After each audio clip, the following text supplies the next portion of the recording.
Who misses free and affordable ads and social networks without the anti-sex work rhetoric? Assembly 4 is a team of sex workers and technologists in Melbourne, Australia, aiming to bring back free and fair advertising and social spaces to the sex working community. They also give back to organizations based in harm reduction, sex work, and education. Stepping away from the clunky design of traditional platforms, their two products, Tryst.link and Switter.at, are refreshing and well-needed changes in both presentation and mission. Both are free to join and open to all. In the words of an A4 user, from the policies to the language to the advice and tips, it makes such a big difference to feel encouraged and supported instead of policed. Check out their website, assembly4.com, for the word and not the number, for more info. Welcome to the Peep Show podcast. News and stories from the sex industry. With Jesse and PJ Sage.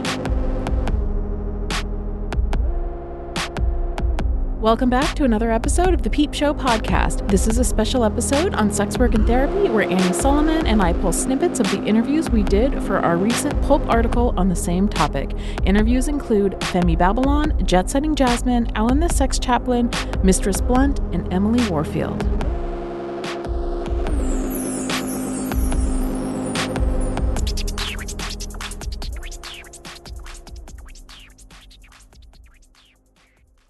Is there enough kink and flirtation in your life right now? Aorta Films creates lusty, opulent, glorious fuckery. Their films are full of beautifully shot, super hot queer porn featuring a large range of bodies, identities, kinks, and dynamics. This month, check out Aorta's newest release, Hard at Work, featuring Indigo and Zay Royale. Working from home has its perks, so when Zay Royale finds Indigo working overtime, they decide to take matters, and Indigo's dick, into their own hands. Shot during the pandemic, this at-home short featuring IRL partners buzzes with electric, intimate energy. $9 a month on Patreon gets you full access to Aorta's library of 60-plus short and featured films, with a new film released on the first of each month. Or back them at the $17 a month level, and you get a download of that month's film delivered straight to your inbox. Hey, I'm Adrian, one of the hosts of After Adult Podcast. My porn name should be Mozart Fremont, but you probably know me better by my actual porn name, Siri. I'm Rachel, but my porn name would be Woody 16th Avenue. After Adult is a podcast about life and porn. I don't actually watch porn. I don't really watch that much porn either. I probably watch more than you, but I mean, most of the time it kind of would feel like going to work on my day off. You 100% watch more than me, because I don't watch porn. Find us wherever you get your podcasts. Just search for After Adult. Or visit afteradult.com and follow us on Instagram at afteradult.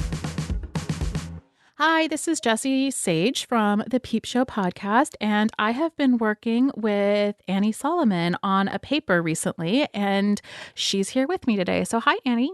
Hi. Annie is graduating from college this year, and she is working with Peep Show podcast. So it's been very fun to have her as part of the team this semester. Yes, I've been learning so much, and being immersed in this has been amazing. Annie and I together have been interviewing sex workers and therapists and sex working therapists about what sex workers need from therapy, which was kind of lines up with Annie's work that she's doing in college. So Annie, do you want to talk a little bit about why you were interested in this project? Yeah, so I am a psychology and gender sexualities and women's studies double major. So I feel like this perfectly aligns both of my interests, because I, in the future, would like to go into counseling or therapy if that's in the cards. Mm-hmm. So this is sort of like the perfect mesh between that, and has really like made me understand like how much work that I need to do on a personal level in like educating myself about marginalized communities across the board before I even get into this kind of work. Mm-hmm. But then when I was observing the Peep Show Live disability panel, there was so much in there about like therapy and access and all of that, like all of those intersecting identities and what that means when it comes to accessing adequate care. And so I feel like that really opened up like a whole can of worms Yeah. of just like all of this interesting stuff that I really wanted to know more about. Yeah. And do you feel like interviewing the people that we interviewed gave you a lot more insight into that? Oh my gosh, yes, for sure. I didn't understand like how much really that therapy or mental health care in general was just lacking when it Mm-hmm. came to like sex workers especially, but just like everybody, like across the board. Like if you're not like white, cis, straight, middle class at least, like Right. it's Living really in a hard. metropolitan area, too, is one of Right. the things that I was picking up on from. It's Yeah. also like geographical. Right. And so it just made me realize that like even in a healthcare environment, like there's so much work that needs to be done. Yeah, so let's go ahead and look. So we interviewed for the article that we co-wrote 5 different people coming from kind of different perspectives. We have a couple of dominatrices. We have some sex workers. We have a chaplain who runs the Yes. swap line, which was also super interesting. So not a sex worker, but somebody who answers swap hotline calls, which SWAP is a sex worker outreach project. So sex workers in crisis. We want to bring in part of the interview that we did with Emily Warfield, because going back to what Annie was talking about in terms of a lack of access, Emily is actually working, finishing a master's degree in social work, is in policy, does a ton of work around access and healthcare, obviously, but is having her own problems since she's a dominatrix trying to get Right. the care that she needs. So let's start there. They matched me with someone who said she has experience in trauma. I had an initial session with her, and she seemed kind of nervous, and like I could sort of see on her face that she was like trying to. She was a social worker, and she was like trying to remember, what had she been taught about sexual diversity, and like how could she present as accepting. Mm-hmm. Like I could see the gears turning, and I said like, this is not the thing I want to work on, but just so you're aware, I'm a dominatrix, and as long as you're open to having me explain to you what that means to me, like I think we'll be fine. I got an email from her afterwards that was just like, I'm sorry, but like I feel like I'm not the best match for you. On one hand, it's like, well, it's good that she's not trying to do something that she's not qualified for. But on the other hand, it's like probably nobody really is qualified. Like very few clinicians are competent in that area. And I do consider it a form of like cultural competency or cultural humility to be versed in like sex work and all of the various experiences that people in the sex trades have. And I feel like that is something that is just not being taught. Yeah. So, I mean, listening to her story, I think is really important. And I think not the only sex worker who's dealt with that. And the thing that I think is frustrating about this is that one of the things she's saying is like, actually, this therapist doesn't even necessarily have to be competent in sex work issues. Like she's basically like, I'm not here for that. I'm here for trauma. You do specialize in trauma. But just know that I may bring up my work sometime. And just that by itself was like enough. Yeah. And I feel like that's like when I listened to that, it was so disheartening to hear. And like, it's like, sure, it's great the therapist was honest about like their limitations, but it's like, where do sex workers receive care then? Like, like you said, if she's going for trauma, where should she receive that care? Right. And I do agree with Emily when she says it's a form of cultural competency, because it is. Like, it's clear that even a base level of understanding is lacking for most mental health care providers. And like, this is for an entire community of people. Right. Yeah. And, she brings up the fact that then like, well, where are they getting this from? And like, yeah, how is anyone going to gain this competency? And also, I mean, this seems like a compounding problem, because a lot of times, like the therapists who are, the most versed in a particular issue or a particular marginalization is somebody who's experienced that themselves, and by and large, like in educational systems, sex workers are often like so marginalized and pushed out that they're not they don't have access to a lot of that. So where are sex workers going to find this? I mean, one of the people that we interviewed that did this sort of work in terms of like teaching med students and therapists is Danielle Blunt, Mistress Blunt, who's a dominatrix, but who also worked with Persist Healthcare. And she talked to us a little bit about that work so we can turn to that now. Some of the work that I did with Persist Health Project, which was a nonprofit that helps sex workers access non-judgmental health services, was vetting healthcare providers to make sure that they were sex worker competent, as well as giving trainings to mental health professionals and doctors to sort of fill in the gaps of what they were learning, which was nothing, in med school about, that sounded way more condescending than I intended, but just. No, it's true though. Yeah, I remember giving a workshop to like third year med students, and they were like, thank you so much. This is the first time we've talked about sex in this degree, Oh my gosh. let alone labor. So yeah, definitely filling in some of those gaps. So I think because of that, most of my experiences with therapy and disclosing my work as a sex worker have been positive. But before that was sort of what made me interested in doing the work, which it wasn't like a net negative experience with therapy, but it was more so just having to explain what sex work was, what BDSM was to a mental health provider. And that really should be paid labor on my part of I was at that point in time providing her with a service that should have been compensated. And like, that's not how I want to spend my money, explaining the realities of my life and my work experience to someone.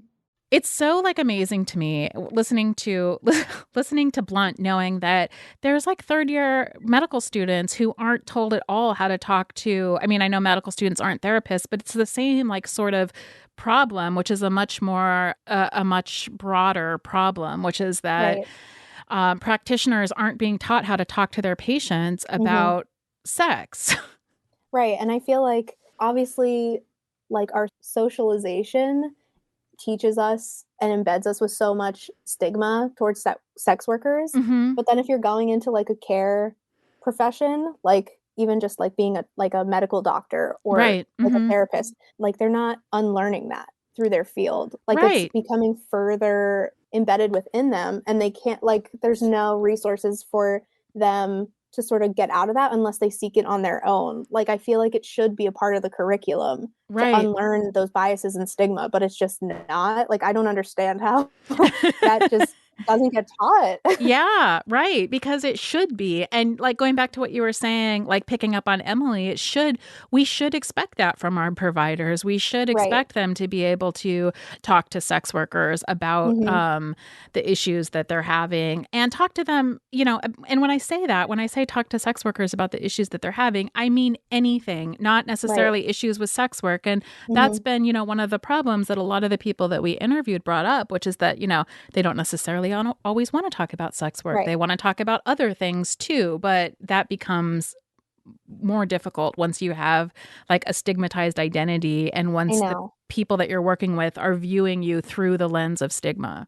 Yeah, and it's so frustrating to hear that like people have such a low bar for the care that they provide. Like coming from a therapist, like I feel like that is such a low bar for them to be like, oh, well, then I'm not gonna do the work to educate myself. Or I'm not going to do the work to like sit here and like even learn about it from you or pay you for your expertise. Like Blunt was saying, like, I'm just going to sit here and let my client educate me so that I can provide them with care. Like, I feel like that relationship, that should not be happening there. You know? Yeah, that's totally upside down. Yeah. Yeah. You know, so one of the things that Emily talked a lot about the fact that like what she was looking for when she was looking for somebody was somebody who was LGBTQ friendly. And part of the reason for that, she says, is that people who have LGBTQ like competency tend to also be more open to sex workers. So let's hear her talk about that. I don't really identify as queer. I have had sexual relationships with women.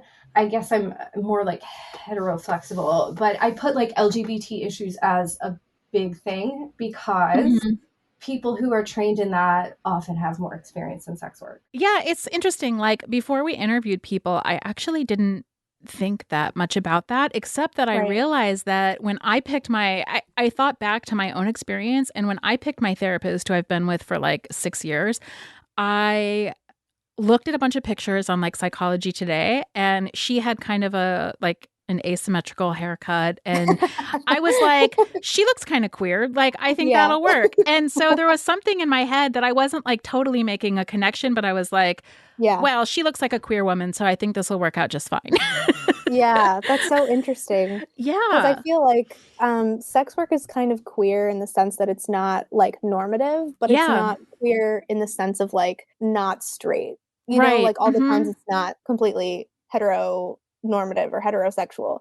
And I feel like for that reason, there's so many differences between like being queer and being a sex worker. So like I get why people would seek that out if they're a sex worker, like seeking out a queer friendly therapist. But I feel like, you know, there are overlaps, but there are so many queer people who aren't sex workers, and there are so many like queer people who are. So I feel like there is a difference, and I feel like sex worker competency should not be limited to queer friendly. Yeah. And you can't fully comprehend either one if you approach it like it's the same thing, you know? Yeah, I think that's really interesting. I mean, it is the case that like sex work communities and sex work itself is overrepresented by queer people. You know, there's a theorist named Jane Ward who talked about heterosexuality as being the like fetishization of the normal. So it's like much less about who you're attracted to and much more about like upholding like the status quo. And if we're going to think about like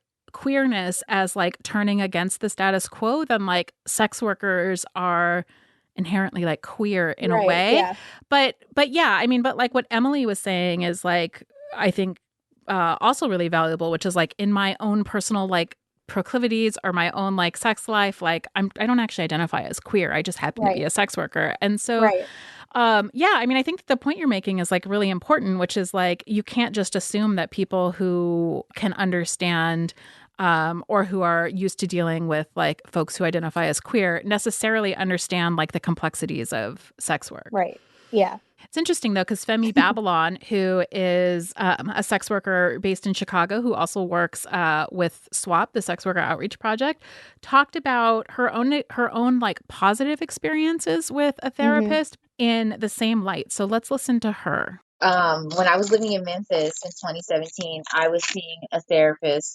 It was a Black woman, a recommendation from a queer Black friend. They had owned a practice together, and that friend ended up moving to DC, starting a practice there. What the thing that definitely worked for me is that like this friend that was in Memphis, you know, I didn't experience any of the classes I normally experience. She's very queer, LGBTQ friendly, you know, and thus was very sex worker friendly. That tends to be the case, that if I want someone who's sex worker friendly, then they have to overtly say that they are LGBTQ friendly. Then I know where I stand. With other therapists, it's like, even if I kind of edged around to like having done sex work in the past, you know, it was like a thing. Yeah, it's actually really interesting to hear her say that now, like after thinking about it in the conversation that we just had, which is that I think that services are lacking so much that we have like kind of a low bar. Right. Yeah. You know, and that kind of came across in what Femi was saying. I mean, she wasn't saying like that there was anything like wrong with her therapist, but, you know, as just like an initial starting point being like, can I talk to you about my non-normative sexual habits? Is that even like on the table? And she used the words like, where do I stand in this? And I think that that's kind of powerful. Again, I think that they should be different things, but I understand that like, if you want to talk about, like you said, non-normative sexual experiences, like sex work is that, and also like being a queer person is that. So it does make sense. Yeah. Part of the reason I think that both of us were interested in this project is like, we hope for a future in which like there are also therapists who are sex work competent and not just LGBTQ competent. So we also talked to Setting Jasmine. She, in her therapy life, goes by Jasmine Johnson.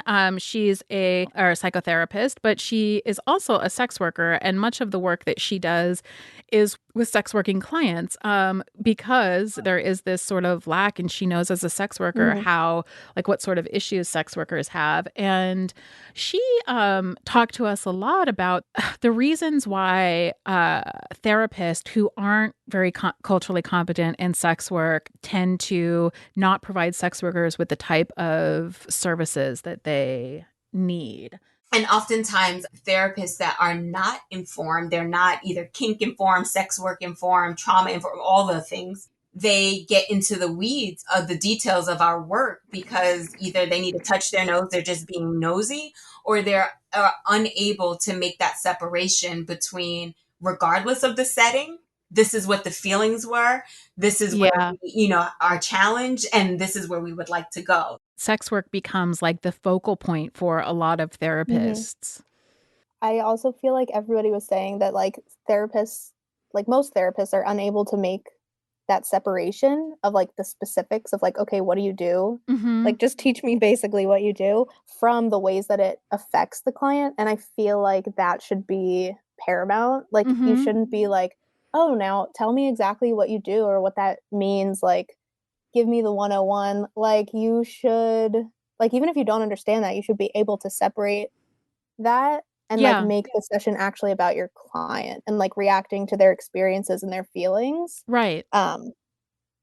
Yeah. I mean, I don't know anything about working on the stock market floor or whatever, but like, I have no idea about that. But I think if I was a therapist who had a client who was who did that it would be my job to talk to them about, like, well, what does that look like for you? Is that like stressful? How do you manage that? And not like the nitpicky details of like what time they get there and who they talk to. And exactly.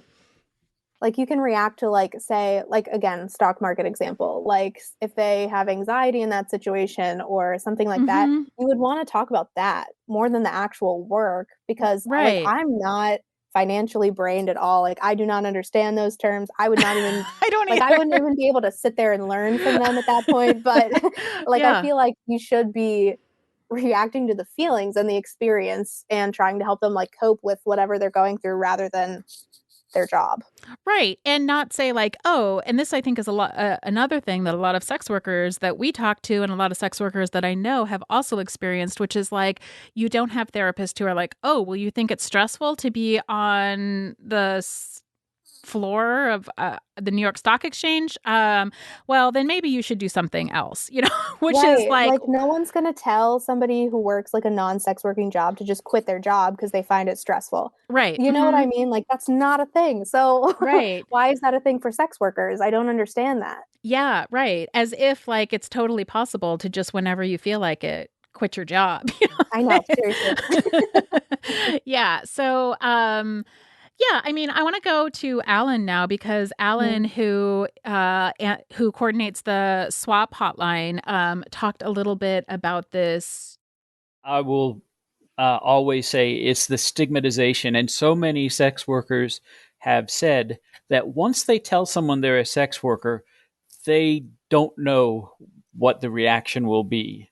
They're like, is it, because even the most professionals like doctors and nurses or whoever, therapists, will start to focus in on that instead of anything else. It's like all of a sudden, and I don't know if it's because of our kind of Puritan thing in the United States. People were saying, I had a friend that I trusted and confided all my stuff in. But when I started to confide that I was a sex worker and kind of go over like the difficulties I was having with, let's say, a client or, a company that I might be working with, that was never the focus. The focus was like, oh, so like, how much money do you make? So how can you do that? So what happened to you in life to make you this way? Even a therapist would just solely focus. Somebody could be going to a therapist for a completely separate thing, but want to be upfront with them about, this is my daily life. This is what I do. And, but right now I have such agoraphobia and panic attacks, and to be like, okay, well, let's focus on this sex work that you talked Mm. about. It's like, Mhm. I don't think that's the root of things. I mean, we could talk about things, but Yeah, so I mean, he talks pretty specifically about sex workers who feel like as soon as they reveal that they're a sex worker, like all of their interactions become about like that revelation. Yeah. Which I mean, I have that experience too. I've had that in a lot of my like interactions, even with like well-meaning people who suddenly, like if you're at a social event, they're like, this is, my friend Jessie, she's a sex worker. And I'm like, what? Mm. That's not even Yeah. how I know you. Yeah. And Like, so why is that the first thing that comes to mind? Like, yeah, it becomes like for people who are outside of the sex industry, it becomes the master thing that they yeah, identify they identify a sex worker with. And right. I mean, that's a lot about like stigma. So like stigma theorist Goffman, like to be a little bit heady, like talked about the fact that one of the characteristics of stigma is that it reduces the person to that thing, so if you have some sort of like handicap, that becomes like the lens through which people see Yeah. you. If you're if you have any sort of Right. marginalized identity, that's what ends up happening. Yeah.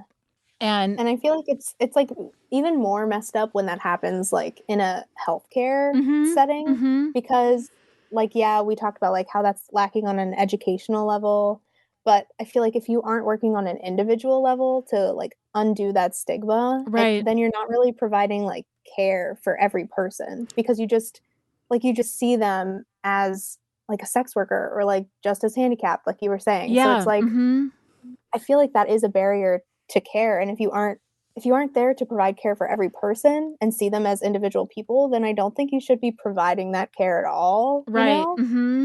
Any other service, like if it's not inclusive or adequate, then you need to work harder. Like if you're approaching mental health care with like any sort of bias, then you need to work hard to undo it or at least be aware of it because people's lives are on the line, especially with like mental health care. Like Yeah. anything you say could affect your client. Yeah, absolutely. Alan actually goes on to talk a little bit more about the way in which like sex work becomes reductionist. first thing is to come at the angle of their sex worker as being work. That it may be relevant to what they're going through, but it may not. The people that I've talked to who were upset with therapists was the therapist would focus solely on that, not on anything else, and kind of try to solve that for them. Well, let's see how you can not be a sex worker. And instead of, focusing on the anxiety or the depression or the bipolar or whatever they're going through. So I think that's the biggest thing is to not solely focus on that. I mean, it's okay to holistically, consider that as part of what someone's going through mental health wise. But at the same time, just focusing solely on that is not going to really get rid of a lot of the issues that people have because it may or may not be related to it. And if it is, maybe they need coping mechanisms because maybe there isn't an easy way to divest from that. People are like, just find a job. I'm like, okay. And also, Right. I was homeless before, and sex work helped me to get my own place. And I'm afraid to, take a job where I'm going to make less money and not be able to afford the place and then be back out. So that goes back to what we were talking about earlier, where like sex work is not the issue. Just like accounting or being Yeah. a laborer in any other field is Right. not the problem. And it's like really clear that when people discuss like, oh, you should just quit, like the pressure to quit sex work comes from a place of holding so much stigma about it and not really understanding it as labor.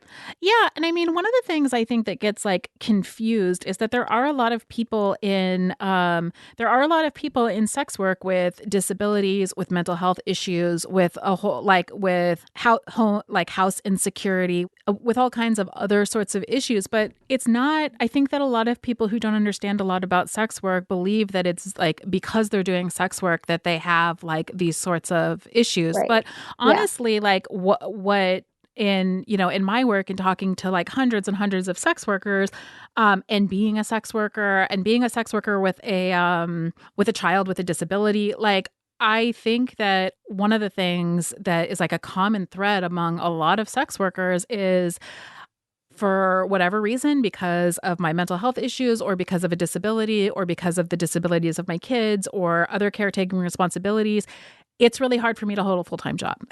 Like sex work then becomes a place where people can be independent when conventional employment fails them. And so to look at populations of sex workers and be like,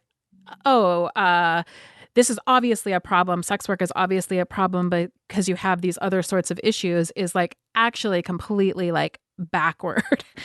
Right. Which isn't to say that like nobody struggles in sex work or any of that, but it's to say that it's like a much more complicated picture. Right. Going back to Blunt, who we heard from a little bit earlier, one of the things that she says as a response to this is that like the biggest thing that like therapists can do is like not actually push this sort of like, Alan was talking about therapists who are pushing sex workers to divest from sex work or pushing, an agenda. Blunt talks about the fact that that's actually counterproductive to care.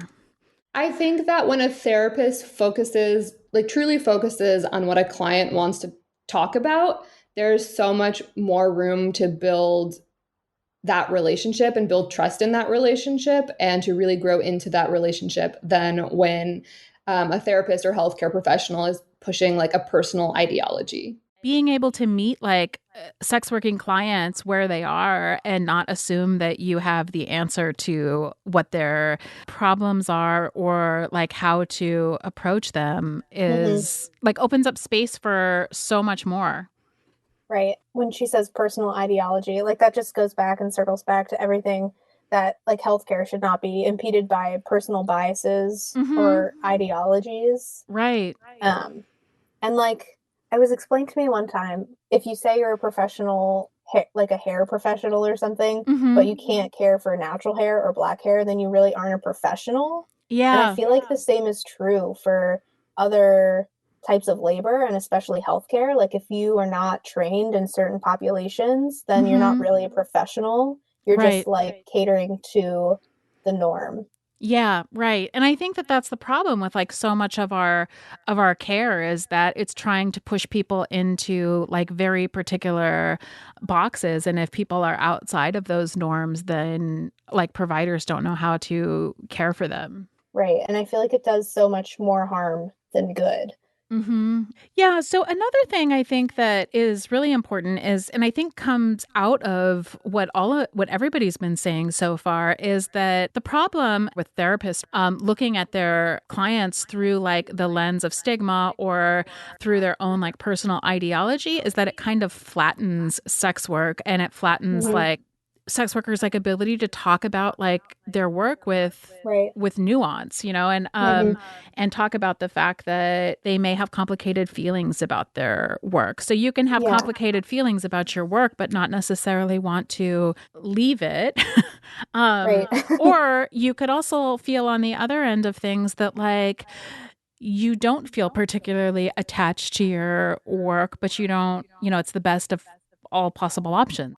And I feel like that's what Emily and Blunt talk about too, a lot. Yeah, let's listen to what Emily has to say about that. I do see a lot of therapists who call themselves sex positive, which is cool, but that doesn't necessarily tell me that they're open-minded about sex work.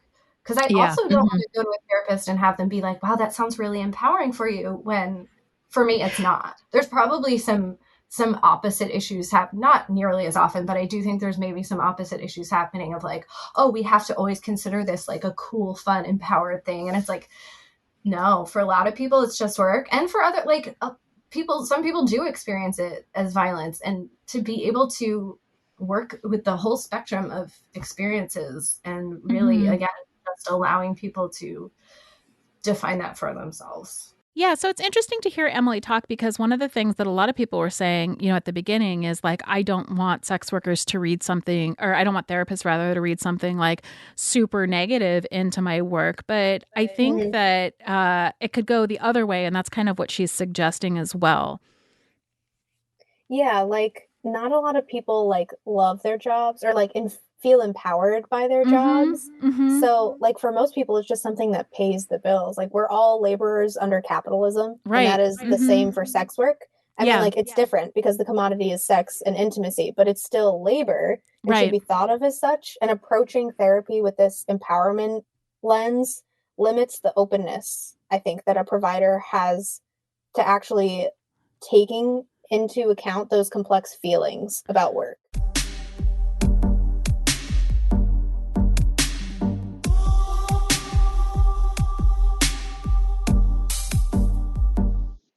Hello, this is Chelsea Poe from TroubledFilms.com. I'm here to tell you about getting access to hot BDSM, queer, trans, and dyke porn all in one place.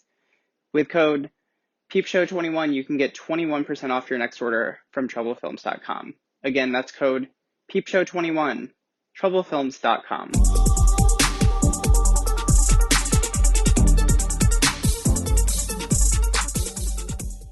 From the very first clip that we listened to of Emily, one of the things that Emily was saying is, when she went to her therapist, the one that turned her away, she said, like, if you're willing to hear what that means to me, and not like what you think about it, whether you think it's empowering or whether you think it's like something that only people who are destitute do or whatever in between, like, not listening to how the person who's doing that work is like understanding it for themselves is actually a bigger problem. Yeah. And I think Blunt also discusses this, like the complexity of feelings too. Yeah, let's turn to her.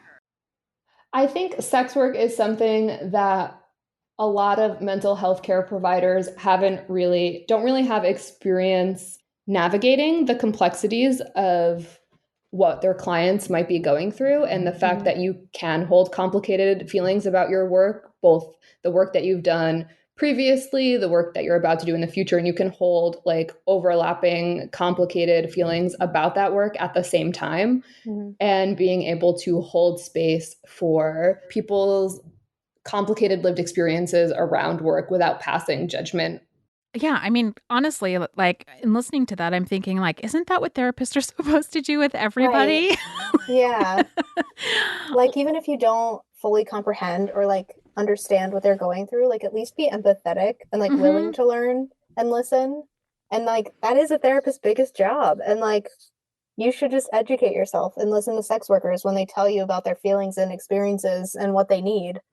Right. Like, I don't think it's the job of like a couples therapist, for example, when a couple comes in to be like, actually, I don't think you guys should be together. Like, regardless of your feelings about their relationship, like it's your job to hear what the people who are in the relationship think about, how they think about it, what they want from it, not for you to tell them, you should just leave. I know. Can you imagine? Yeah.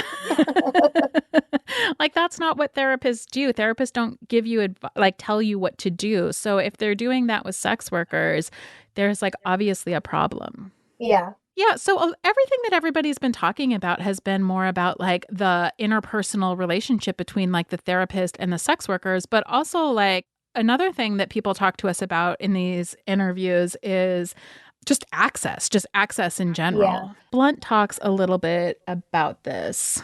Yeah, I think there are myriad barriers to receiving mental health services as a sex worker. I think just the fact that oftentimes a sex worker, competent therapist, or kink positive therapists don't take health insurance, or that so many people are uninsured, creates a huge barrier. Therapy can be incredibly expensive.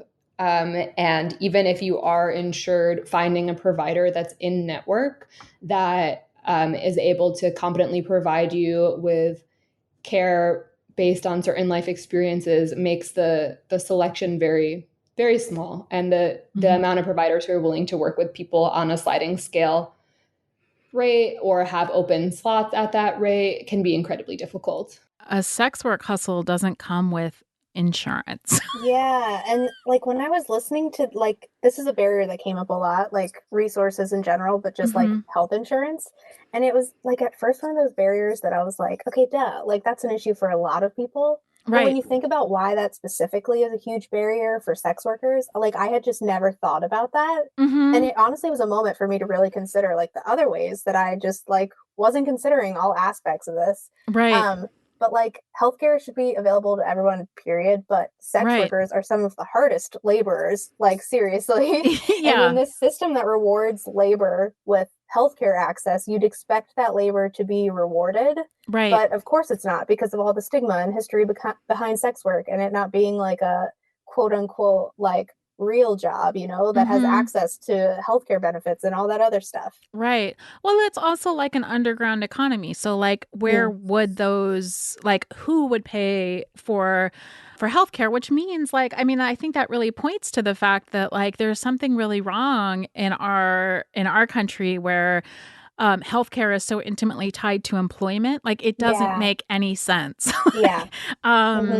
Yeah. So that means that anyone who's outside of like conventional employment is just like cut off from health insurance unless, you know, they want to pay huge amounts that, you know, while we have like this trope of like high end sex workers who are like rolling in money, for the most part, sex workers are lower income people who like don't have tons and tons of discretionary income to pay exorbitant health insurance rates.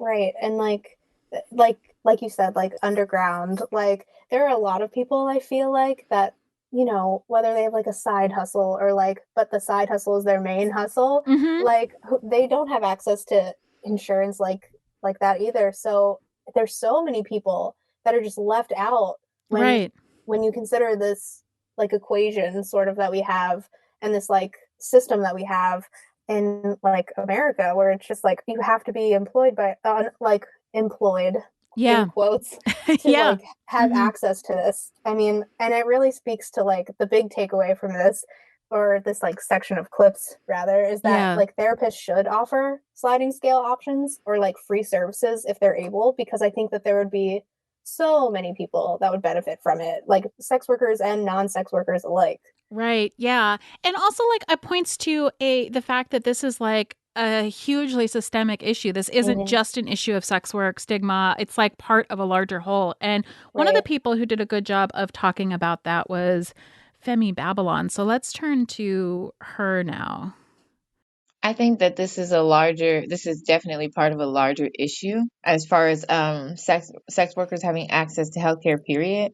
Sex workers tend to be more of us tend to be working class or poor, queer, and you know all of these different things, and you know lacking in certain resources. Like there's like a high proportion of us who are home insecure, and I really think that this is part of a larger issue that is related to healthcare and the fact that we really need to focus on unionizing as you know as like different types of you know across different lines of sex work or erotic labor, as in like phone sex operators need to like get it together, and you know strippers in their areas should unionize, and we should connect across the country after we you know connect in our own areas across different professions, because if we don't unionize, what's going to end up happening is that they're just going to make up the rules for us, and they're going to decide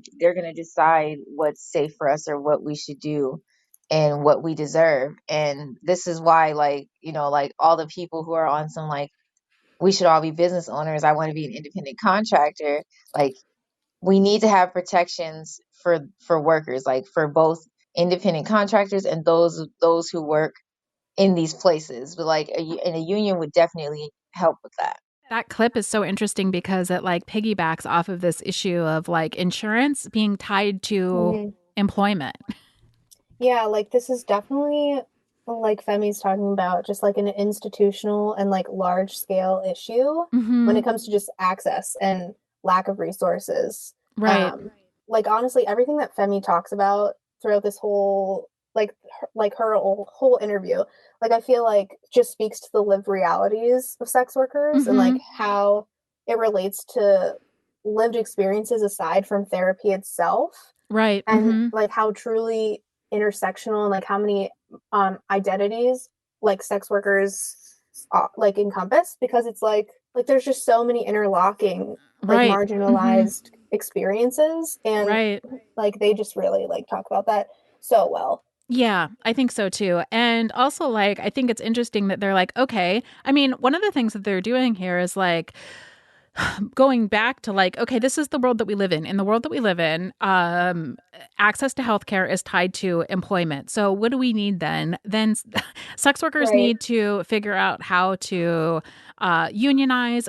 She also talked in other parts of the interview that we didn't pull from, but she talks a little bit about the fact that she would love there to be brothels, or in other words, like a place for sex workers to go, and play a place of employment, to kind of change things so that if sex worker, if we're going to inhabit this world in which things have to be tied to employment, like how do we then legitimize? I mean, I think sex work is legitimate in any case, but legitimize in the eyes of like the society, sex work, so that sex workers have the same protections as everybody else.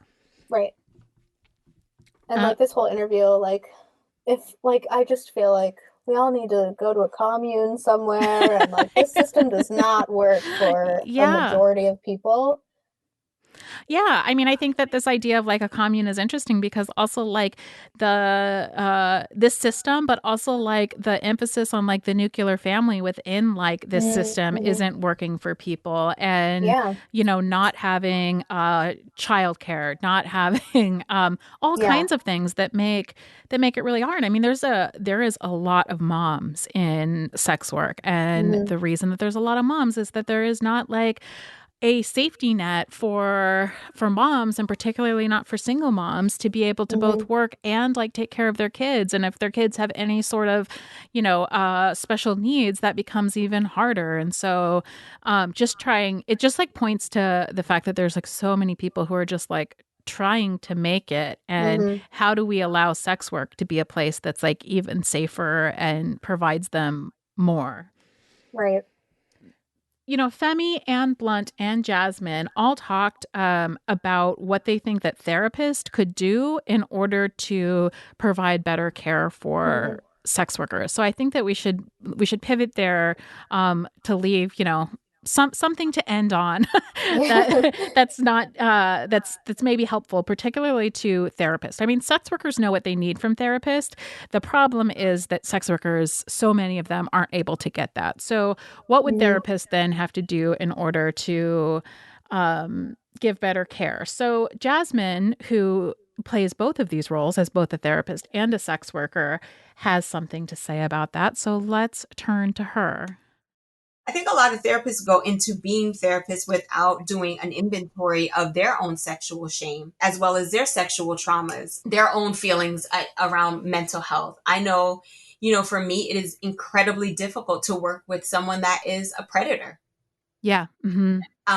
I have had to sit with that. I've worked for 14 years as a clinician for the Department of Veteran Affairs and a program manager, and seeing mostly a male-based clientele that would have a lot of predatory behaviors or history attached. And that was something that I had to sit with, and also be very open and honest with my clients when I felt that something was in misalignment with my own personal value set.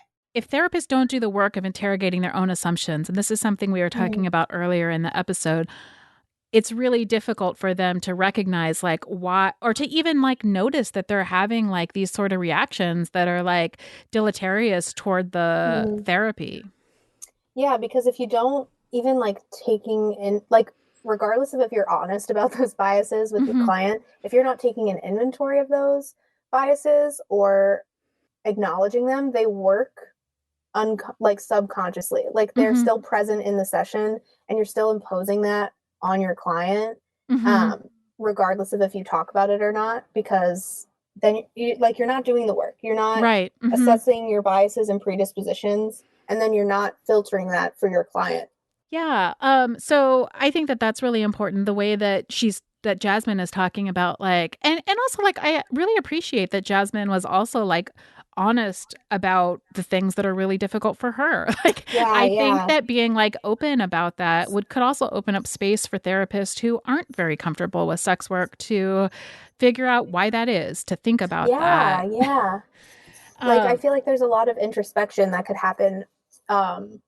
Like, it's a two-way street, you know? Like, your client shouldn't be the only one having to like work through their stuff in your session. I feel like therapists also experience that too, as Jasmine was saying. Like, you can gain a lot by being put in this uncomfortable situation. So if you do have these biases, or you do have like shame that you're not working through, it would help you like to put yourself in an uncomfortable situation and work with people that you otherwise wouldn't. And like, I say that with a grain of salt, because like there are some situations where that could be like really complicated and like not good for the client. But I feel like if you're approaching it with the right intentions, putting yourself in that uncomfortable situation, and like seeing a sex working client, for example, when you're not totally like comfortable with that, might help you like humanize sex workers and like be able to like help them.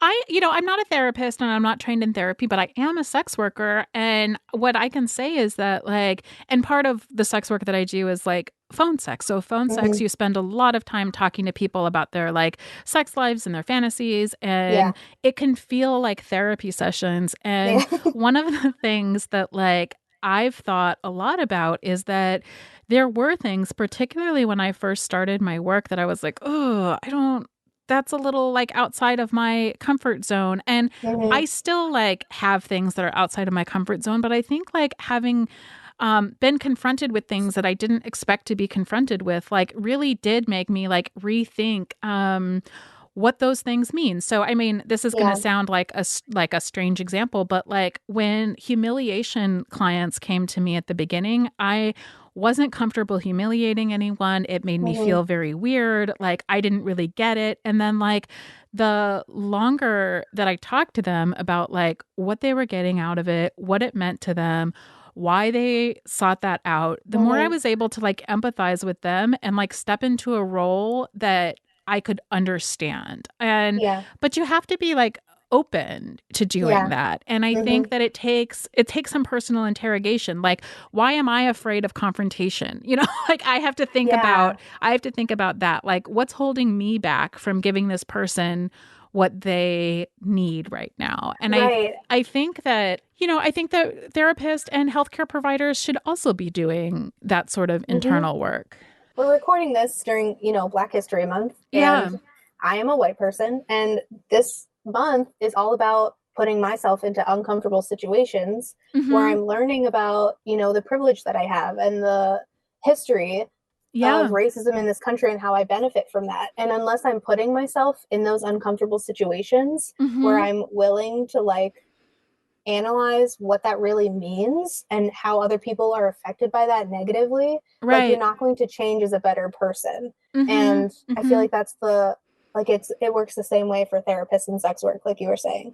Yeah. So let's turn to Femi Babylon because she speaks a little bit to that as well. I think they should state it up front that they care for all these marginalized populations, because all these populations intersect. They should be studying us and different groups of people and putting aside their biases to treat people. Yeah. So, I mean, that was an answer to the question. I realized that, I could have lined that up better, but that was an answer to the question, like, how can therapists signal that they're open to working with sex workers? And that's when she kind of jumped in with, like, they should be upfront about that. Yeah. I think actually hearkening back to what you were just saying is, like, therapists need to be brave and they need to be able to say, I will like stand with you as a sex worker or as a Black person, or like whatever it is that is like that person's that's coming to you, like their identity and the things that they're like working with. Yeah, and I think that that's like part of what this whole like article and like experience has been about. Like therapists need to know that they can't ignore populations of individuals, because like if we're being honest, it will take a lot of work to undo biases and educate yourself. It won't be easy. And that's partly why I think a lot of people refuse to do that work, But as a healthcare provider, you should do the hard work because people are depending on that. Right. Yeah. And I mean, it's worth noting that like a lot of therapists are situated in bougie towns, like, and cater to more wealthy, Yeah. like historically have been catering to more like wealthy clients, a lot of whom are paying out of pocket. Like there's kind of cultural jokes about like privileged people like sitting and navel gazing in therapy. Yeah. I think therapy is really useful. I go to therapy. Like I find it to be really, really really important. But I think that so long as there are therapists who aren't trying to like outreach beyond like really privileged communities, it's going to not be accessible to so many people. Right. And like there are so many like marginalized identities that would benefit so much from the services that are cut off to them by therapists like you said, like only catering to a certain wealthy white, Right. population where it's like if you don't push yourself out, like people are not going to get the care that they need. Like Yeah. you need to make your services accessible to more people than just who you would hang out with. Like Right. that's so messed up. Yeah. Like Yeah. you should be uncomfortable and you should be helping other people with your services instead of just sticking to what you know Right. or sticking with what's comfortable to you. Like you are at your core, like you're a healthcare provider, like you're supposed to be serving people and you're not serving the people who need it most. Right.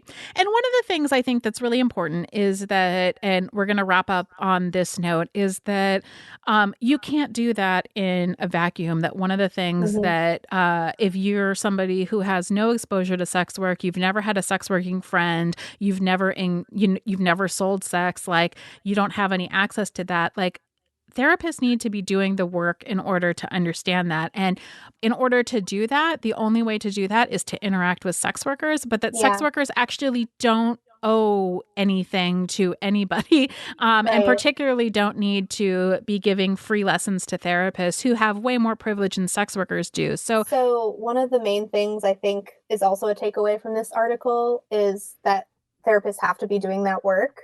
And like you were saying, like if you don't know a sex worker or like you're not in that community already, it might be hard for you, but there are resources out there for therapists to, and I'm not going to say understand, but be able to better understand those experiences or feelings, or be able to better work with like sex working individuals. And there's actually a certification called the Equitable Care Certification. Oh, neat. And there's a link to it in our article. And it's a really cool site, and it's a really cool sort of like goal that they're trying to achieve, and basically trains you and like teaches you about like what is sex work and what do people mean when they say that sex work is work, and like sex work is labor, and like what is stigma, and like how does sex work look differently for people in different like marginalized identities and communities. And I feel like it would be a really good place to be able to get trained and like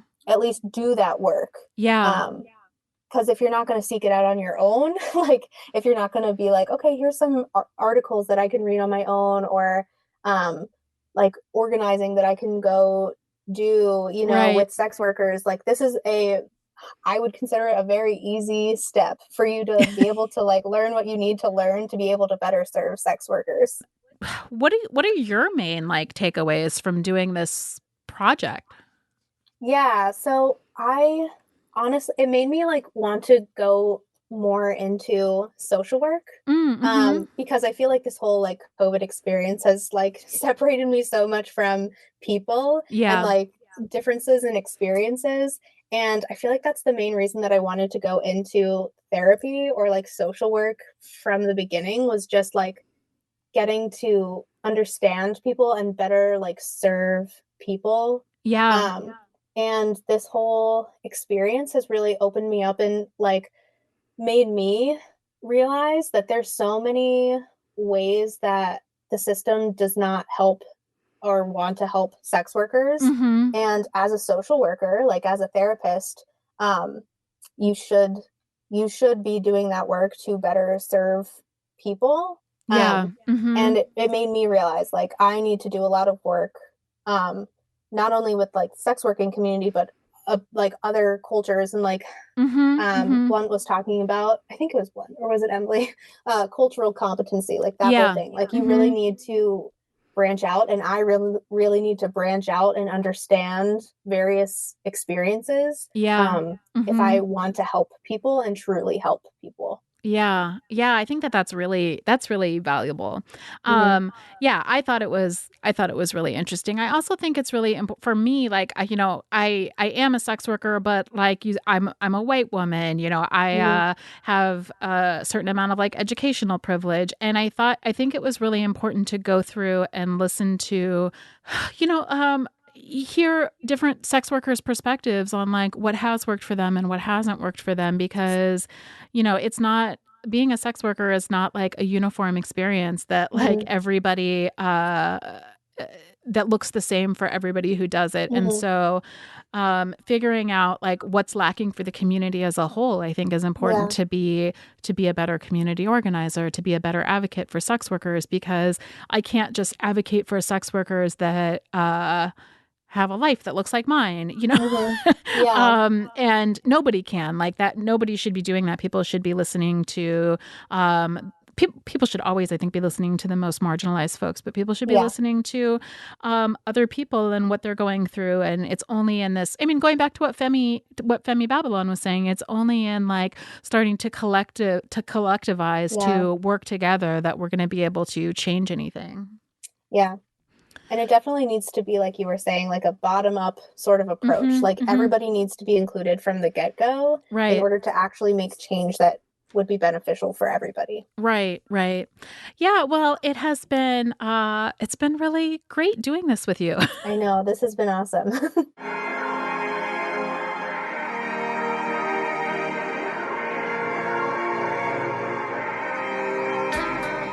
Thank you for joining us for yet another episode of the Peep Show podcast. I'm PJ Sage, and you can find me on Twitter at PeachSage. And I'm Jessie Sage, and you can find me on Twitter at sapiotextual or at jessiesage.com. We would like to remind you that we have a Patreon account and would appreciate your support. Please visit patreon.com/peepshowpodcast. Our music is courtesy of Joe Kennedy. The show was produced by Jessie and PJ Sage. Signing off. Have a great week.